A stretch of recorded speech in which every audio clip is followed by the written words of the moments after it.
think that there is additional evidence that really shows that this high grain diet, low fat, high grain diet is not only provokes obesity and ultimately diabetes, but also, as the experts in charge of the dietary guidelines themselves wrote, it worsens your risk factors for heart disease. So this diet that they prescribed actually increased the risk for heart disease.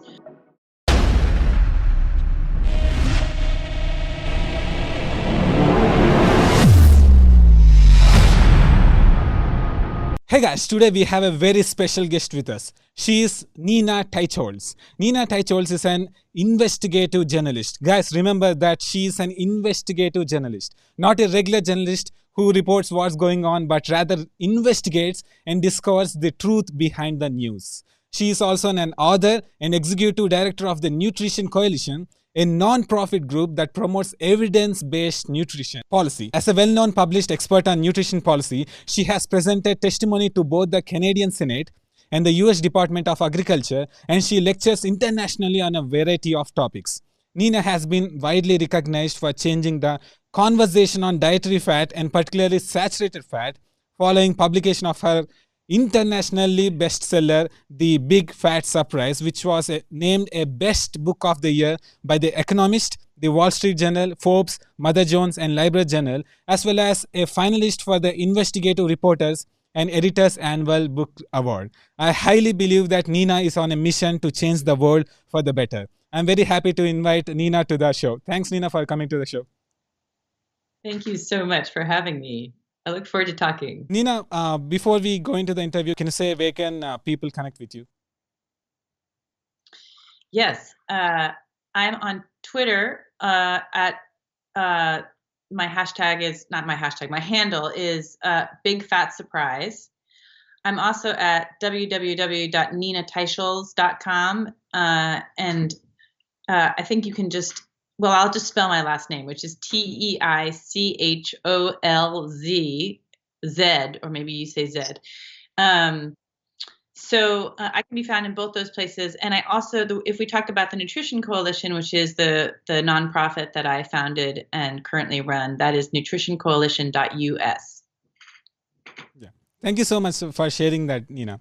Nina, my first question is that entire world has copied US dietary guidelines.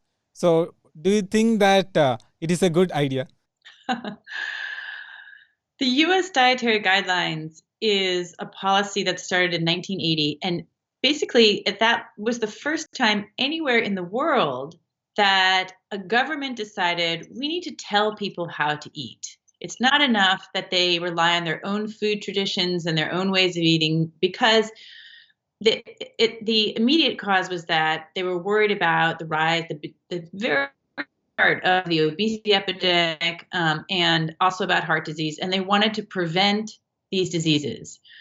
So the U.S. government came up with this diet that really, my book describes like all the science before these guidelines came around. But the basic diet was that the idea that we should cut out animal foods, very low in meat, and only low fat dairy, no regular dairy. The idea was to cut down saturated fat, which is in those foods, and then to eat what is essentially a very high grain diet, which is 6 servings of grains per day, and it didn't put any cap on sugar, and then it told also Americans, and then that was transported to the world, to really eat as many fruits and vegetables as possible. So in the end, this was a diet. First of all, it was an absolute dramatic departure from what people were eating at the time. Americans were eating at that point about under 40% of their calories as carbohydrates. And this diet said you must dramatically increase that. And if you look at the obesity epidemic in America, it's quite low. It's below 12% of the population in 1980 when the dietary guidelines started. And then it turns, let me go this way for your audience, and then it goes sharply upwards. In the very same, the upturn is in the same year as the guidelines, and it goes up to where it is today, which is over 42% of the population now are obese, not just overweight, but obese. It's actually 2/3 of the population that is overweight and obese. And I know you have similar problems in your country. So, do I think the dietary guidelines were a good idea? No, I think that I think that there is additional evidence that really shows that this high grain diet, low fat, high grain diet, is not only provokes obesity and ultimately diabetes, but also, as the experts in charge of the dietary guidelines themselves wrote, it worsens your risk factors for heart disease. So, this diet that they prescribed actually increase the risk for heart disease. So this is what my group has been, why I founded this group, to try to bring the science to the guidelines, because if you study the guidelines in a lot of detail, you realize, well, there's so much science that they ignore. And we tried very hard to sort of bring the science to them, to say, like, look, here are these studies on what happens when you vastly increase carbohydrates. These are the studies on what happens when you replace saturated fats with polyunsaturated seed oils, or vegetable oils as they're known. And all of this work has been and continues to be ignored. So it's a very hard ship to turn. Let me put it that way. So I should just add that these guidelines are vastly influential. I don't know if that's the same true in India, but in the US, they really are the single most influential policy determining what people eat, through all kinds of government programs like school lunches and breakfasts, and the food that's served to elderly people in nursing homes and the military. And so it's a very influential policy. And that is why, and it teaches all doctors all healthcare workers kind of download the guidelines and then teach that to people. So it really is a problem that we have this misinformation coming down from the very top. Yes, Nina. Nina, my next question is that why do government fall in such a trap of framing food guidelines with such weak evidence? That is an excellent question.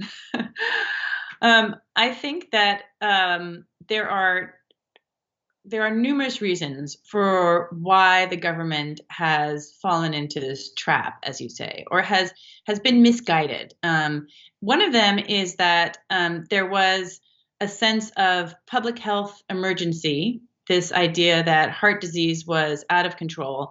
And so and at that point, cancer too was starting to become an issue. And there was this sense that something needed to be done, this sense of public health emergency, much as the one that we face today with the coronavirus and speeding through the vaccine trials. This sense that we might cut a few corners and maybe all the evidence is not in, but we must tell the public something. So there is this kind of a set of emergency conditions that exist to push through a policy that has not yet been proven. And there were many voices at the time that the guidelines came out that were protesting exactly along the lines as I'm describing. The head of our National Academies of Sciences, which is the highest body of the land, said, our people are pretty healthy. I'm not sure it's a good idea to vastly change their diet. And there were prominent people in science saying, we cannot make population-wide policy based on the limited data that we have. But there were others who were urging the government to push ahead and really wanted guidance, wanted something to tell the public. So that is one explanation. I think another explanation is that there was a tremendous amount to be gained by many food companies, big, at that point, maybe not multinational, but many of the food companies could see the profits that they would gain from shifting to a diet that is based largely on grains. So the cereal and biscuit and all the grain, anything, most of the items in the central aisles of supermarkets, which are, chips, crackers, grains, cookies, all of that is made entirely up of the components that we are told to eat by the guidelines, which is grains and seed oils and some sugar or some combination of those ingredients. So I think that food companies could really see the benefits of having a program that which would enshrine and sort of codify the need to buy their products. And then there were also, pharmaceutical companies who had a vested interest in a more indirect way, but they had an interest in a diet that would lower cholesterol, or would be devoted to lowering cholesterol, because the pharmaceutical industry had these incredibly, the pharmaceutical industry had these incredibly lucrative drugs called statins that also lowered cholesterol. So for them, they needed the dietary advice to be consistent with their drug advice. So they also had an interest in bringing this diet to codify and to bring this diet into some kind of official policy. Thank you, Nina. Nina, what do you think about the Predimed and DASH trials that they often show as an evidence for the policies? Well, I wrote a whole chapter in my book about the Mediterranean diet, it is truly a fascinating story. And I encourage your listeners to read it because it talks about the Mediterranean diet. It basically came about because the International Olive Oil Council decided that it wanted to increase sales of olive oil. And so it created a diet around olive oil. And then there were other companies that would benefit from this, food companies that would benefit from this diet. And they basically created this diet. They paid scientists to go on wonderful, elaborate vacations all over the Mediterranean and Greece and Spain and all these sort of fantastically lavish trips that they took. And out of that came the Mediterranean diet as a scientific concept. But it had really all been underwritten by these food companies. So what is the evidence for it? Well, the Mediterranean diet, first of all, there is no one Mediterranean diet. It is completely undefined. You know, what it is in Greece versus southern France it's so vastly different in terms of the quantities of food. In parts of Italy they have butter, in other parts they have olive oil, and in southern France they eat much more lamb. I mean, there's so many disparities in the diet that you cannot define it as one diet. But they've done quite a few experiments on the Mediterranean diet. And so first of all, it's usually a high fat, what you would call a high fat diet. It's usually closer to around 40% calories as fat. So it's not a low fat diet. And it could be that all the benefits you see from that diet come from the fact that it's quite a bit higher in fat. We understand that higher fat diets all tend to bring better health results than the low fat diet, which is, let's say, 25 to 30% or 32% of calories is fat. So this is a diet that's 40% fat. It's also higher in meat than its comparison diets because the truth is, in the Mediterranean, they eat more meat. I mean, meat has always been part of their diet. And what are the benefits that you actually see from it? Well, the so-called landmark trial for the Mediterranean diet is called the Predimed Trial, which was conducted in Spain. It was funded by food companies, it must be said, that all benefited from or stood to benefit from this trial. They ended up showing a reduction in cardiovascular risk outcomes, which they sort of lumped together. But they only saw this in the first year of 5 years, but they saw I think that the absolute drop in risk was like 0.6%. So a tiny reduction in risk. But some of your listeners might understand that if you express that as relative risk, which is a way to sort of distort changes, it's like a quick lesson is if you go from 1 person to 3 people, that's a 200% increase, but the actual increase is quite small. It's just 2 people. So they do that in science too. They'll take something that's a very small difference, but they'll say, oh, but the change was 30%. So anyway, that study is sort of sold as a study with a tremendous benefit for cardiovascular risk, when in fact the absolute change in risk is quite small. And we have to remember that almost always the Mediterranean diet, when it is studied, it's studied compared to a low-fat diet. The traditional low-fat diet is a failed diet. That has been studied more than any other diet, and it never does better to a comparison diet. I mean, the low-fat diet is the least successful diet of all time, even though we still recommend it. I mean, officially, it's still recommended in many countries. Oh, the DASH diet. You asked about the DASH diet. That's also, I guess it's important to say we're talking about these diets in part because they are officially recommended. They're officially recommended by our government, by many other governments.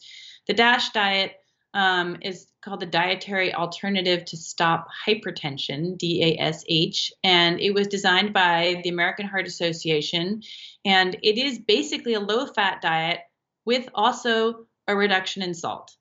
And I think the thing to know about that diet is, number one, it has, well, when I looked into it as of 2000 and maybe 16, there had never been a long-term trial.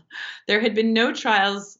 There had been maybe one trial longer than 4 months, which is really quite a short time. It had only ever been tested in middle-aged people. It had been tested in any other populations except for one teenage population in Asia, I think. And the outcomes were always mixed. First of all, it was not successful in helping people lose weight. It did not show any improvements in terms of the markers for diabetes.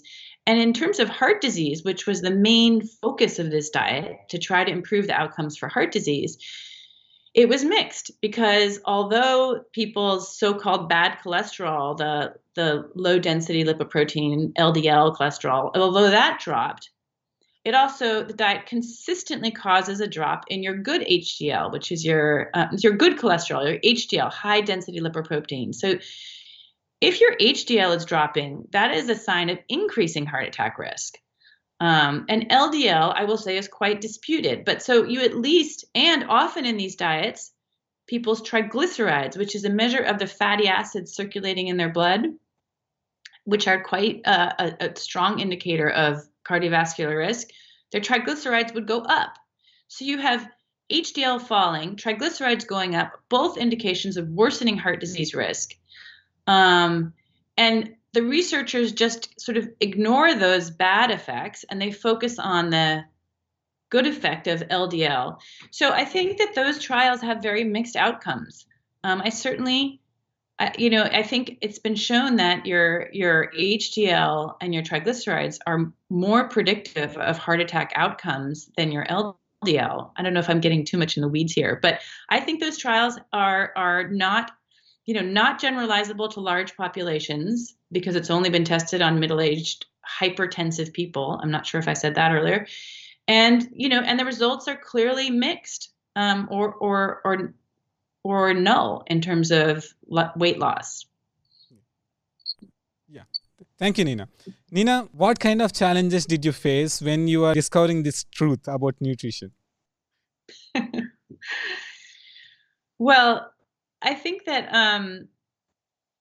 I was very innocent going into this project. I love science. I'm the daughter of an engineer, and I think my whole family and I grew up in what I think now is a very naive family, which we used to talk about how we used to argue about different arguments and use logic and try to understand the outcomes, and we were so devoted to trying to find the truth, and my father especially had devoted his whole life to it. And so when I came to this project. It took me almost 10 years to write my book, and I was truly astonished by what I discovered in the world of nutrition, which was routinely researchers ignoring their results, or not reporting on them, or not even publishing them if they didn't come out the way that they were supposed to, according to the sort of the medical and nutrition, conventional wisdom. I saw bullying, where people would, scientists would slander other scientists. I mean, literally write terrible things about them, or pretend that they were know nothings. Or I saw food companies that tried to yank journal articles out of and prevent them from being published that might threaten their, in this case, it was their margarine sales. And I just sort of couldn't believe what I was reading again and again and again. To see a paper where you read the conclusions and then you go look at the data, and the data doesn't support the conclusions at all. And it's such a violation of science, such a constant, steady violation of science. And then the treatment of people individually. So I guess it should have come as no surprise to me that this treatment would then be unleashed upon me. as a critic and a challenger to the conventional wisdom. And I think I've grown something of a Kevlar sort of suit under my skin because I have been called names. I've had many lies printed about me in the media that they refuse to correct, even when I tell them, this is unfounded, that is unfounded. I cannot get corrections made in newspapers. I've had scientists disparage me. I've really had extraordinarily bad treatment by the scientific community, who instead, what I thought that there would be some pushback, but I thought that somebody might invite me to speak to say, let's hash this out. You've raised a number of issues. I disagree with you. I would really welcome that. I'm happy with disagreement, and I'm happy to be wrong. I'm sure that I'm not right in 100% of the things that I say, because nobody is, although I've tried my best. But I think that there's been no effort to reckon with any of this material. Instead, there is clearly an effort to bury it, to bury me, the messenger, and to bury the material itself. And that is truly sorely disappointing. It is hurtful to me on a personal level, although I think that I can withstand that. But it's truly so bad for science. I weep for the state of the science in this field, because not only because it's a matter of principle and truth is a form of justice, I believe, but also because it has such a vast impact on the health of so many people who directly suffer from the misinformation that is put out there. Thank you, Nina. You are awesome. We know that. So, yeah. So, Nina, many people think that if we just eliminate the junk food, then that's it. But studies don't show that. Can you talk about that? For example, like Women's Health Initiative.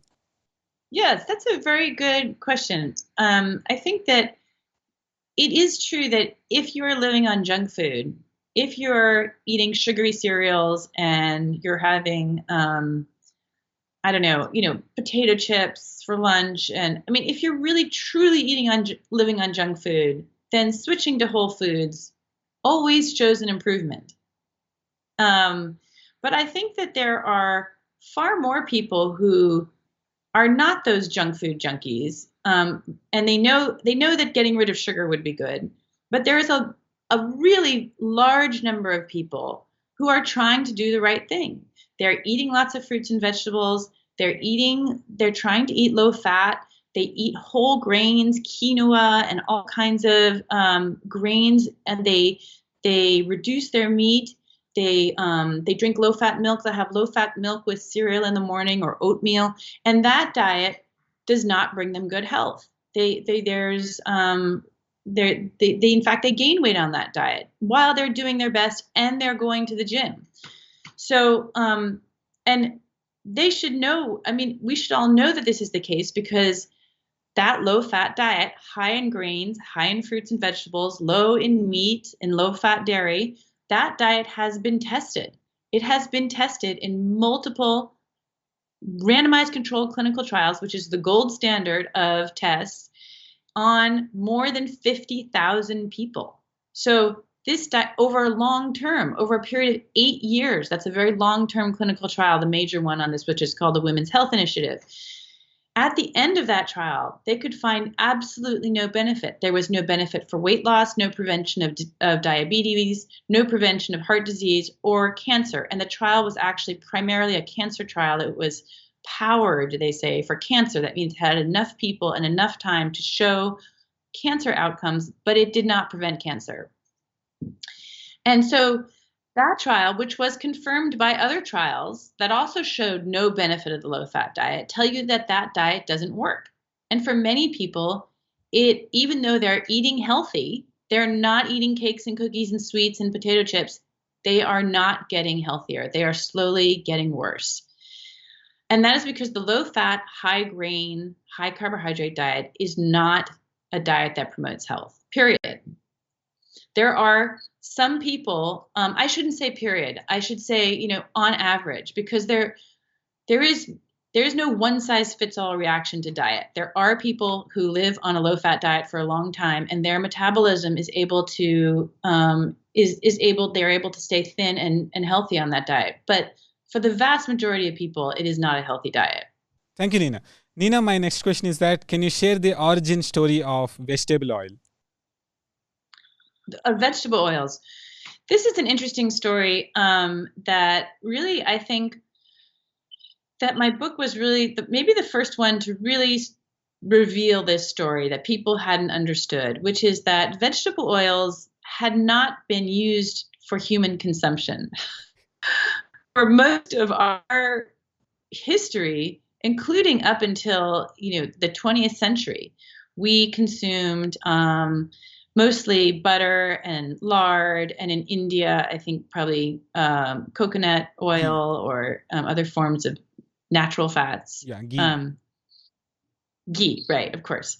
And then in the early 1900s, a soap maker named Procter and Gamble, they figured out how to take these seed oils they had extra cottonseed oil because the U.S. made a lot of cotton, and then they didn't know what to do with the seeds. So they figured if they pressed the seeds, they could get an oil out of it. That was called cottonseed oil.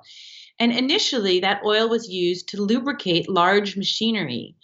In the Industrial Revolution, they were running out of whale oil because whales were going extinct. So they needed new sources of oil to lubricate their machinery. Then Procter and Gamble, they hardened that oil. They figured out that through a process called hydrogenation, how to harden the oil. And it wasn't just hardened, it was deodorized and winterized and bleached. And I mean, you go through a multi-step process to make it look like a white, it was like a white block. They looked at it and they said, that looks a lot like lard. Let's try to sell it as lard. And then if you make it yellow, then they said, and we can sell that as butter. To replace butter, you put some other kinds of salt and seasonings in it. So that is how these what they really are seed oils. First it was cottonseed, and then and then other kinds of seeds, safflower, sunflower, canola. The main one today, I think that in India you might use groundnut oil quite a lot, but the main one in the U.S. is soybeans. That is how vegetable oils, which had never been part of anyone's diet or in any quantities, went from our consuming roughly 0% of our diet in vegetable oils to now we consume 8 to 9% of our diet as these vegetable oils. And since 1970, in the US at least, it's increased by 98% or 89% in consumption. So they have been the single greatest increase in any foodstuff that we consume here and in India, I think as well, are these seed oils. Well, what's wrong with that is the question. Well, the problem is that these seed oils are very unstable, and they're wiggly molecules. They have lots of double bonds, and there's a little bit of chemistry, you don't really have to understand it, but when those double bonds, when they're especially when exposed to light or heat, like frying, they open up and they connect to oxygen molecules. What is that? That is oxidation. This is why, people understand oxidation, because lots of people try to take antioxidants to try to prevent oxidation. Oxidation is bad because it causes inflammation in your body. Inflammation can mean many things. Inflammation can be your wrist hurting, arthritis, this feeling of like it can be in your joints, it can be your face gets puffy and inflamed, and you have a lot of inflammation in your face. It can also be inside your body. Inflammation is thought to be deeply related to the development of heart disease. Your inflammatory markers that your doctor looks at, things like CRP, those are to measure the degree of inflammation in your circulatory system. So inflammation is not good for any part of your body. And these seed oils, especially when heated, as we do when we cook with them, are extremely dangerous. I mean, one of the chapters of my book goes into what happens in all these, well, for us, it's fast food restaurants, but any place where these seed oils are used, there's the oils, they turn into these kinds of toxic chemicals. They, in these fast food restaurants, they started like coating the walls of, like, say, a McDonald's, these, like, with a paint-like substance. It's called a polymer. It's like, that sticky paint stuff. They had to get extra strength cleaners to clean them off, and they were clogging the drains. And these toxic chemicals then pass into the food, and then they pass into your body. So one study out of the University of Minnesota found that more than 121 different toxic chemicals were produced by these heated vegetable oils. They went into the fried chicken McNuggets, which they were studying, and they then passed through the blood-brain barrier. So in some of these chemicals are known toxins. One is called aldehyde, which you can look up and scare the wits out of yourself. But they are known toxins to cause cancer, heart disease. And so it's really, using these oils, especially in settings of heating them, is really quite dangerous. But my book also describes how, I think this is one of the scary parts of the industry, which is that the makers of these oils are some of the largest companies on earth. Unilever, Bunge, ADM, Monsanto. These are huge companies, and so they have a lot of power over. Is there a conference to discuss seed oils? No, because they're not funding it. Is it possible to publish papers on this topic? Very, very hard. It's very hard to get studies on it. In my book, I describe an instance where the Association of Seed Oils, sort of the professional group, actually hired scientists to stand up and literally shout people off the stage who were presenting research on seed oils that was asking questions about them. And their job was to stand up at the back of the conference hall and yell at them and intimidate them. And again, this bullying that goes on.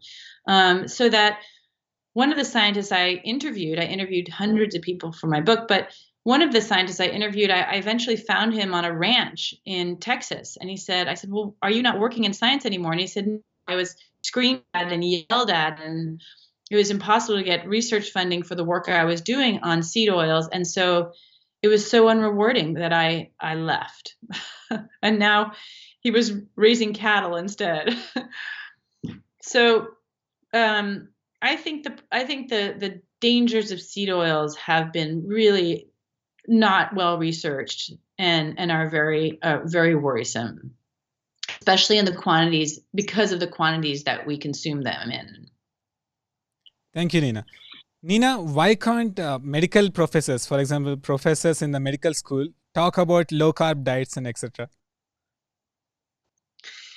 Well, I can't tell you a universal truth on this because I'm not sure entirely, but I will tell you that from my understanding, most medical schools are required to teach a curriculum that relies on the gold standard of the dietary guidelines. And so they are not allowed to deviate from that.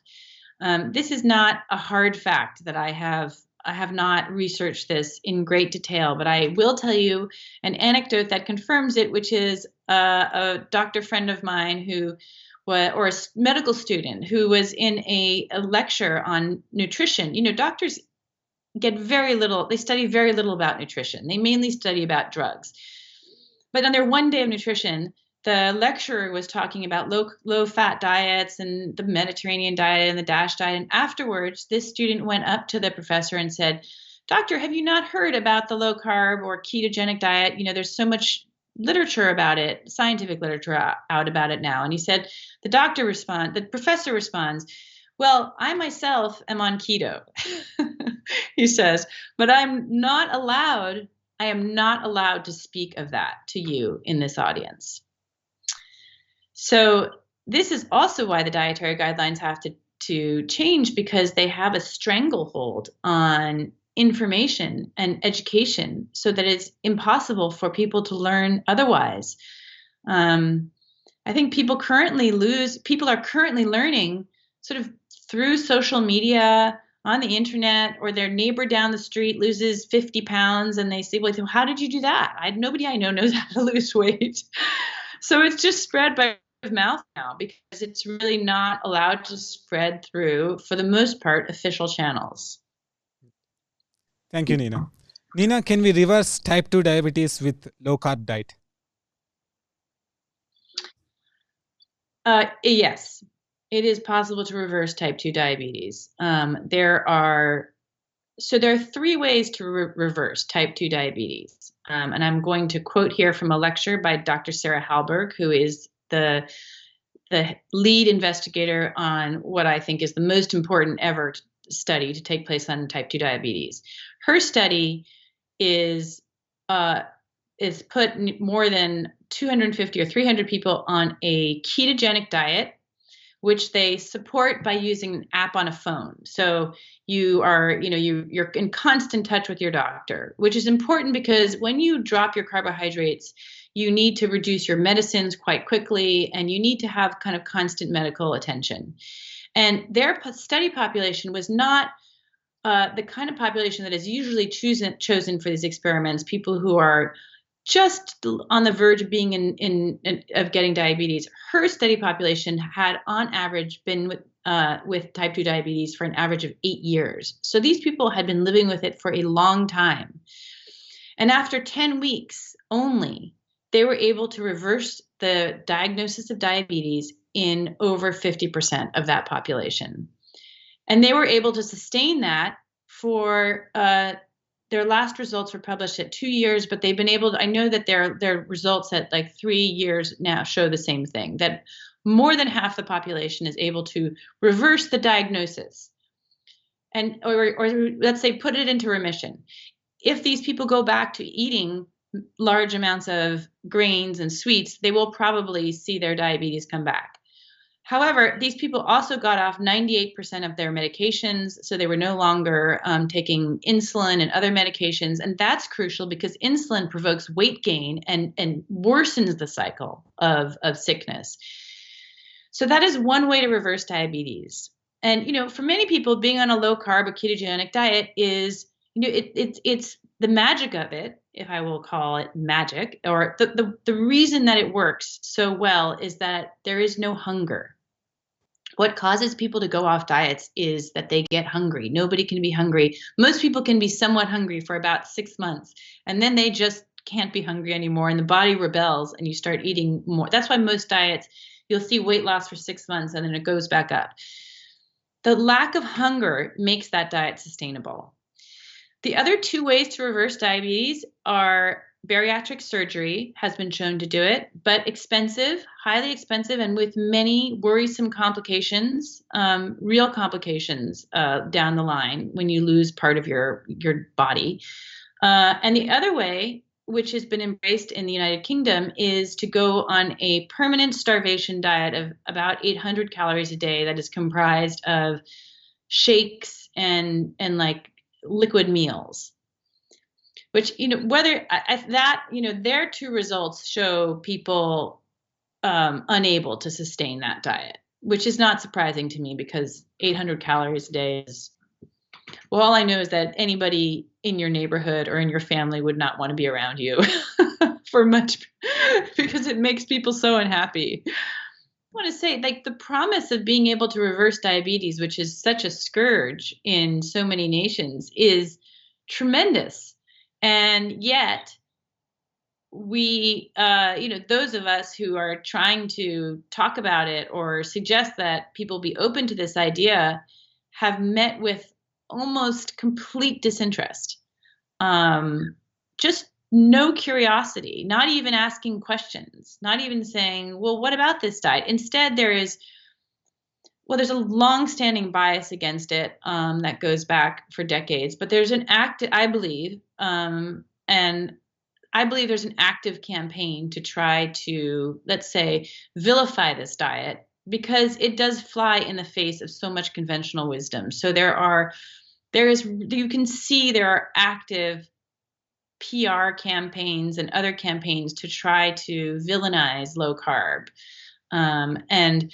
And that is a shame. I mean, there are many interests on the other side. There are many interests that do not want people to stop eating junk food or get healthy, or get healthy using a method that does not require you to buy any drugs, devices, or, it's free.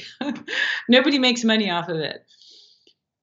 So, but it's disappointing to see the reaction of the medical community to this promising new therapeutic diet. Yes, Nina. Thank you. Thank you for explaining us. Nina, how many trials were done on a low carb diet? Well, I think it really depends on how you define low carbohydrate as to how many trials that you will find. In a search that was done that looked at I think it included all studies that were 40% of calories as carbohydrates, unless there were more than 100 clinical trials. 100, including, I would like to get these numbers right, but I'm not sure if I'll remember. I think there are 9 studies that are 6 months or longer, and there are 4 or 5 that are 2 years and longer, which is considered long enough to see any negative side effects. So there were no negative side effects found. And then in the arena of what we think of as a true low carb, or many of us think of as a true low carbohydrate diet, which is about 25% of calories or less as carbohydrates, there are 75 studies that we have counted. So this is, as far as I know, this is more than any other diet that has ever been studied. I mean, the DASH diet has had, when I looked at the evidence base for the DASH diet in 2015, when it had already been an officially recommended diet for decades, that there were only about 10 studies. So, and again, short term. So it's curious. There are definitely more or equal to low carb studies than any other diet that exists out there. And then, so again, this is where I think you see the bias or the resistance to this diet in the media, where, say, for example, one of our leading national news magazines called U.S. News and World Report said they ranked the diets, and they put, of the 40 diets they ranked, keto was at 39. And above it was something called the Noom diet that I had never heard of, and the Engine 2 diet, which had never had any clinical trials on it. So this is where I see like an enduring bias against this diet, which is, again, just unfortunate for science and unfortunate for the people that might benefit from it. Thank you, Nina. Nina, can you talk about the correlation between cancer and low-fat diets? So I'm not an expert in cancer, but I will tell you that there have been at least 2 large clinical trials looking at the low-fat diet on cancer. One of those was the Women's Health Initiative, which we discussed, on 49,000 women that was powered for cancer.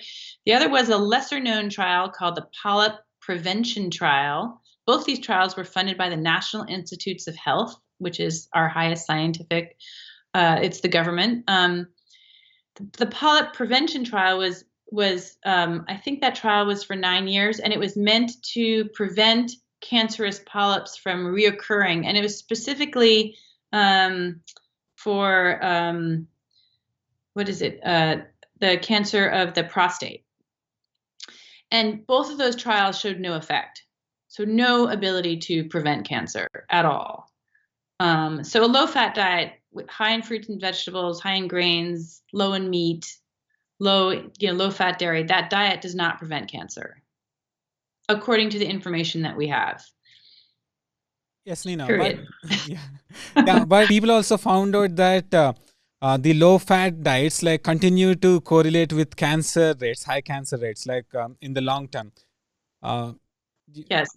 So I'm glad you just followed up with that question, because I felt like I should follow up with the same point. Why then do we have this ruling by the World Health Organization that meat causes cancer? Why do we have these continued studies that seem to show that mainly that fat causes cancer, or that meat causes cancer, and that the low fat or vegetarian diet is the best for preventing cancer? All those studies they're not clinical trials. And we can give maybe a very short little science lesson here, but a clinical trial is the only way. A clinical trial is where you take two groups, you take a group and you split it in two, and you give one group, say the drug or the diet, and the other group gets a placebo, and then you have a test, and that's the only way you can do an experimental test. So like the vaccines that were just approved for the coronavirus, they had to go through clinical trials because that is the only way to rigorously test a diet or a drug. It's important. Your doctor would never give you a drug that had not gone through a clinical trial. There's another kind of science that is much weaker called epidemiology, or an observational study, where you in nutrition, what they do is they ask you what you've eaten for the last 6 months. How many pears did you eat on average? How many apples do you eat on average? How many servings of lasagna or some kind of, or naan or whatever, how much of this did you eat for the last 6 months? So that basic data is completely unreliable because people lie about what they eat, or they can't remember what they eat. And this has been demonstrated that those kinds of questionnaires where they ask you what they eat, what you've eaten, is not reliable data. But then they follow you over a period of time, and then they see who gets cancer, who gets heart disease, who gets this, who gets that. And then they try to make associations. So most people might remember association is not causation.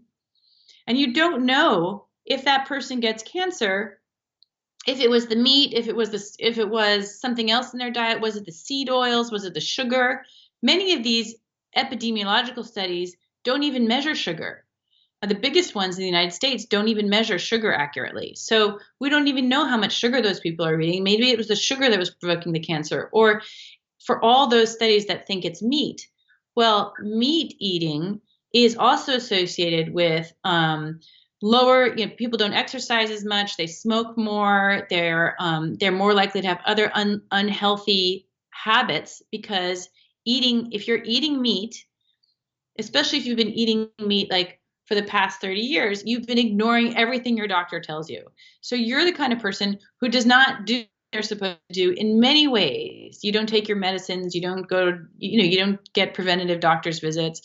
So those associations are very unreliable, and the associations that are reported for meat causing cancer and other things causing cancer are very weak, super weak. Like, the great associational connection that was made was between smoking and lung cancer, where the difference between pack-a-day smokers and non-smokers was 20 to 30 times more higher risk of lung cancer compared to the never smokers, right? In nutritional epidemiological studies, they're publishing numbers those are called relative risk numbers. They're publishing numbers that are like 1.2, 1.3, and they're publishing papers based on that. Look at 1.2 compared to 20 or 30 times greater. 1 means there's no effect. So 1.12 means the effect is so tiny as to be, it's really not. The people in the field of epidemiology outside of nutrition would never report such results. It's only in nutrition that they report such tiny, tiny results as if they were worth considering. And I should say they might be worth considering to generate hypotheses. Like, epidemiology is meant to suggest ideas for further study, which is completely, I think that's a legitimate use of that science. But instead, the people who do epidemiology have decided they're going to skip that step of then testing their hypothesis. And they said, look, this tiny hypothesis of mine based on weak evidence is proven. It is causal evidence. Anyway, so that's why we have it is the main reason we have so much bad information out there. I mean, all of the information on vegan diets and all the information against meat and all the information against saturated fats is based on this weak epidemiological data, and it's not reliable. Yes, Nina. For example, when we test the epidemiology also, 80 to 100% of the times it fails. So we cannot base the public policies on epidemiology. Clearly, we should not. But our problem is that it's the epidemiologists who are the most powerful in our science circles, and And so their power has allowed them, the political power that they have has allowed them to promote their science, even though it is completely unreliable science. And of course, there are many corporate interests that are promoting this as well in the background. So it's a system that is where pure science, good science, is not really allowed to be heard. And is terribly confusing to average people who just don't understand that there's this whole backstory about why they're getting why this information is so confusing. Thank you, Nina. Nina, now we have questions from subscribers. So, what's your opinion on Eat Lancet report? Well, I've written on the Eat Lancet report. It was very problematic in many ways. First of all, the diet was supported by very little. There was no clinical trial evidence cited. So again, had never actually been tested. It had never gone through a clinical trial. It was all based on this weak epidemiological evidence that we've just discussed. It's the person behind that diet is Walter Willett, who was a longtime head of the Harvard School of Public Health. He is himself a vegan, or a near vegan or a vegetarian. He's quite biased in his approach. He has numerous financial conflicts of interest, including receiving hundreds of dollars from the nut industries. He's supported by many groups that promote vegan and vegetarian diets. So he has financial conflicts of interest, ideological conflicts of interest, and there was no evidence for that diet. There's also the problem that diet, it was shown very cleverly by several people, including Zoe Harcombe and Diana Rogers, that the diet is nutritionally insufficient. So you cannot meet your basic nutritional needs for life. You do not get enough B12. You do not get enough omega-3s. You do not get enough other B vitamins. You can't get, I forget them now, but the proper amounts of choline. But, basic essential nutrients needed for life you cannot get from this diet. Why should we be recommending a diet to people that cannot support human life? That is almost like it should be illegal to do that, in my view.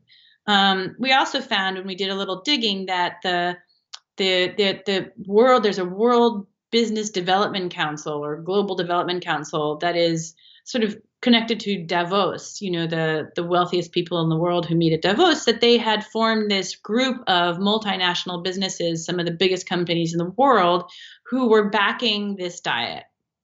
Why were they doing that? Well, it's very clear, and it's increasingly becoming clear, there's many interests in moving meat off the table, because if you take meat away, you create these huge opportunities for all these fake meat companies, and all foods would replace meat. Barilla Pasta is very involved, the largest pasta company in the world. If you take meat away, people will eat more pasta. They will eat more beans and mushrooms, and so there's vast interests that are involved in trying to support this diet that will open up new markets for them. And they describe this in their own business, their own documents. They say this is a business, this is a market development opportunity for us, which is very cynical, because at the forefront are people who truly believe in veganism for a number of reasons, but it is really this agenda is being backed by giant multinational corporations that are doing this purely for their own financial gain,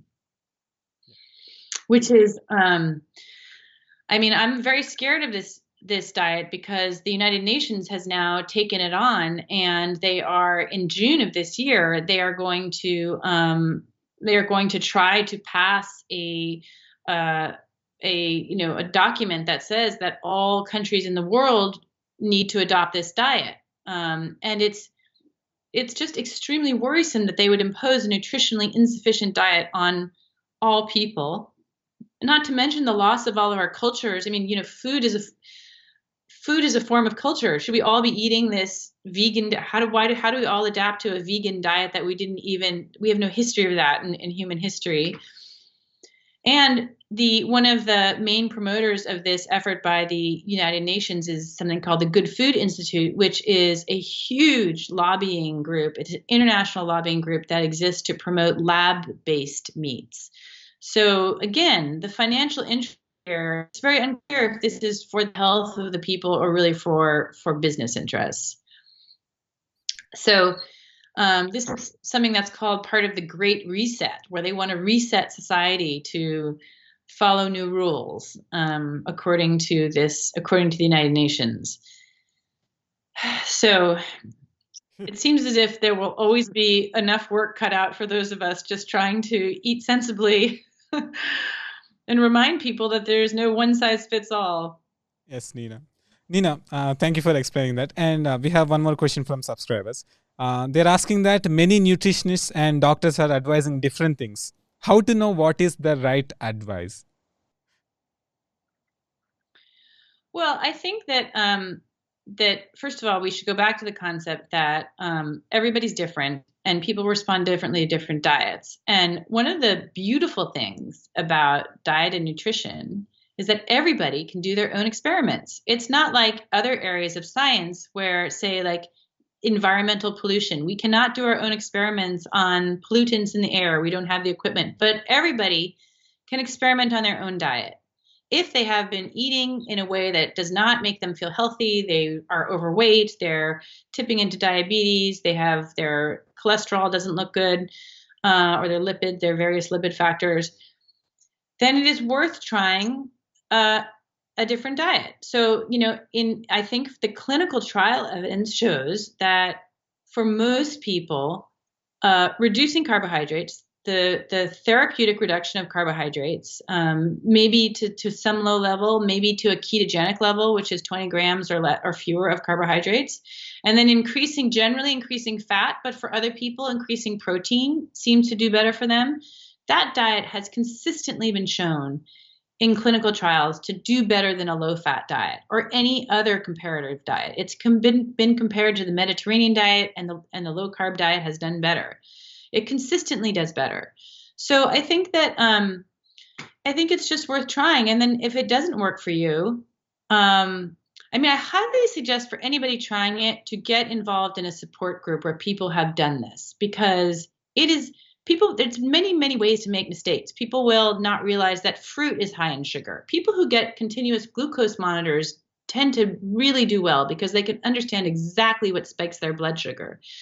But people don't understand that their fruit juices or many of their drinks are high in sugar. They don't really understand that grains, even whole grains, become sugar in your bloodstream. Or they might need to incorporate intermittent fasting, which means that you reduce the time period in which you eat in order to give your body kind of a relief from circulating insulin that comes when you eat sugars. So I think everybody can do their own experiment and know that although I'm not a doctor, and certainly you would say, well, why trust her when she's not a doctor? But most doctors, you must remember, have no training in nutrition. Their curriculum is designed by the drug companies who teach them about drugs and devices. I'll never forget going to my doctor when I was having, for some kind of problem, and he said, look, you have these symptoms. I have these two drugs, and neither of them will work for you, and therefore I have no suggestions for you. Like, and he's like, so I have nothing left. And I was like, well, what about something about food? Food is medicine.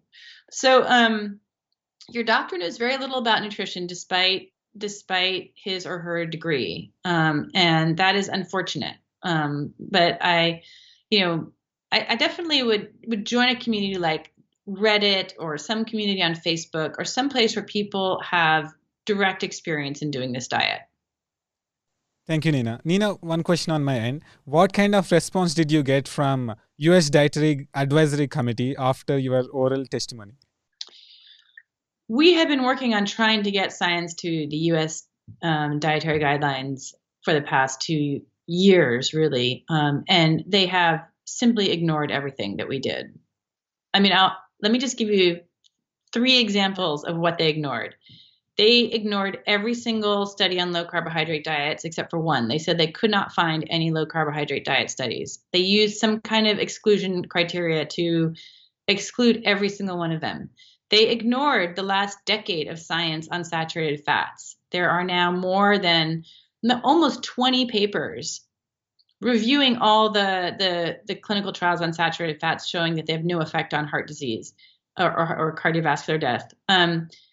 They ignored that entire research, even though top scientists from all over America visited them to say, you need to pay attention to the science. They ignored it. And 3, they did not include any studies on weight loss. So imagine in a country with over 42% obesity. So we tried, I think that we were able to reach some in the media. We had some coverage in the media, and we certainly got our point across in many ways. But the U.S. dietary guidelines really seem to be resolute in their exclusion and the blinders that they have onto any science to the contrary. I should say it's not unique. It's the same is true in Europe. I mean, I think that there's a very tight hold on the science that they are allowed to see or that they're willing to see. Yeah. Unfortunately. Yeah. Yes, Nina. Nina, last question. Would you like to issue a 7-day challenge to our subscribers? A 7-day challenge. My book is not a diet book, so I'm not really in the habit of prescribing diets to people. But I would say to try to keep carbohydrates below 50 grams a day for a week and see how that feels. But I think even that is maybe not wise, because the truth is, if you're going to do a low carbohydrate diet, the conversion period is 3, 4, or even 6 weeks. It takes quite a long time. And in the meantime, people tend to feel badly. They don't feel well. There's something called this kind of keto flu. So only 7 days is maybe not worth it. You might just feel really badly and then give it up. So I'm going to give a different challenge, which is, I think, to try to identify all the vegetable oils in your diet and try to eliminate them. And especially don't cook with them. Cook instead with ghee, or whatever is another frequently used saturated hard fat, but not vegetable oils to cook with, and see how that feels in terms of inflammation, various ways, your aches and your pains and all of that. See what the effect is on that. Thank you so much, Nina. Thank you once again for coming to the show and helping us to become more healthy. Thank you so much. Thank you so much for having me. It's a pleasure. Subscribe to bnsgokugreat.